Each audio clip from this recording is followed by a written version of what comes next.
Pointer. Then I fixed it using double tap onto my camera. So now when I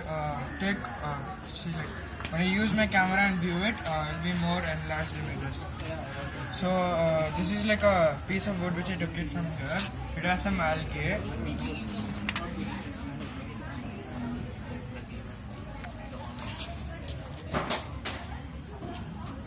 So you can see the algae. Yeah. And then this is a peacock feather.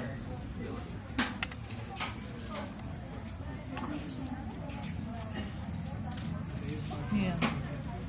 So this is a peacock feather. This is a pollen grains which I took from a tree jasmine. This one. And this is a butterfly wing. It was already dead. Okay.